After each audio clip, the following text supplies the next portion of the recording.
Hey guys! Today we're going to learn about 6.1, the digestive system. So, if you're looking at the skills sheet, pay attention because we may not go in order. The first thing we're going to talk about is skill number 1, the production of an annotated diagram of the digestive system. Now, on your Canvas page, there is a Word document that you can print out and annotate, or you can draw it yourself. So, the purpose of the digestive system is to break down food into small particles, which can then be absorbed by the body. Collectively, these structures form a tube called the alimentary canal. And this tube goes from your mouth all the way to your anus. You can kind of think of it as like a giant meat straw. I know that sounds weird, but if you think about it, you have the outside of your body, right? Your skin, then you have the inside of your body, and then through the middle of the inside of your body is this tube that starts at your mouth, comes down, goes all the way through, and then comes out. So the alimentary canal is like a straw. Food goes in your mouth, and waste products come out the other end.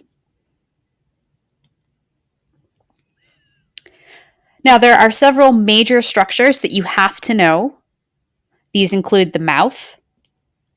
Everyone knows where your mouth is. The esophagus, which is the tube that connects your mouth to your stomach. The stomach. The small intestine, which is the wrinkly stuff in the middle. This is your small intestine. Your gallbladder, which is right here, hiding underneath the liver. The pancreas, which is back here, behind the stomach. The liver, this large thing right here. And then, of course, the large intestine around the outside.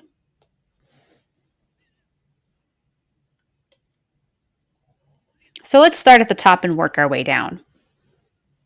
So the mouth, you guys know what that is. It's used for mechanical digestion of food. Mechanical meaning you're breaking things down physically into smaller pieces. Now, the purpose of this is to increase the surface area of the food that you're eating so that when it gets into your stomach and your intestines, there's more surface area for enzymatic chemicals to work on. Right? We're going to increase that substrate surface area.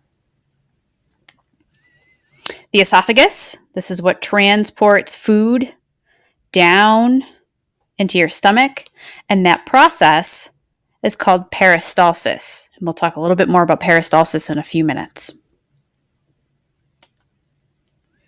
Then you have your stomach, and your stomach's job is to physically churn food, and it does have an acidic environment. Now, a lot of people think that acid is there to digest food. It really isn't. The digestion of your food mostly happens in your intestines. The purpose of that acid is to kill pathogens and to activate enzymes that break your food down for you. So that pH, that acidic pH, that's going to be a low pH, right? That's there to kill pathogens. Your stomach is actually one of your first lines of defense in terms of immunity. Next, we have the small intestine. And like I said, that's the intestines in the middle, right? The ones that kind of wave all around. This is where the majority of absorption of the food and digestion of the food actually takes place. There's enzymes here that chemically digest biomolecules, and the walls of those intestines absorb those small molecules. Next, we have the liver, and the purpose of the liver is to secrete bile. You can see that there's some ducts that transfer that bile down into the duodenum, duodenum. It connects the stomach to the intestines. You have your gallbladder, and that's going to regulate and store excess bile. So people that have their gallbladder removed because they have gallbladder stones or it's inflamed or infected, they don't have the ability to store bile, and that impacts the amount of fat that they can eat in their diet because bile is the biological substance that helps us break down fats. And we'll talk more about that in a few minutes too. We have the pancreas. This is the pancreas right here. Now, the pancreas is super important. It secretes a couple of different enzymes, lipase, amylase, and protease. Now, you should know that these are enzymes just by looking at the word. So we have, nope, I don't want the pen. Where's the pen? Why can't I use the pen? Well, anyways, I'm supposed to be able to use my pen right now. This ASE, anytime you see ASE at the end of a biomolecule word, that means it's an enzyme, ASE. Finally, we have the large intestine. The large intestine, the rectum, and the anus, this is going to absorb water and compacts waste in the form of feces. So that's actually happening all the way through here. So you have your small intestine, your food's being absorbed, right? You have what's left, the waste product. It's going to travel through the large intestine.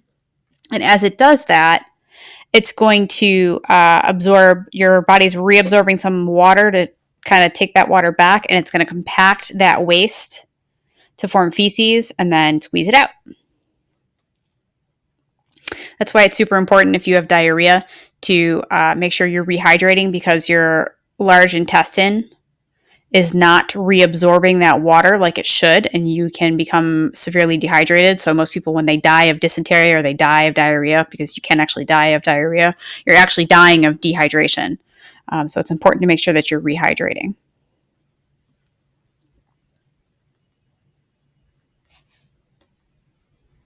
So at this point, you should be able to identify the major organs and some basic functions of the digestive system. And we're going to cap this video right here.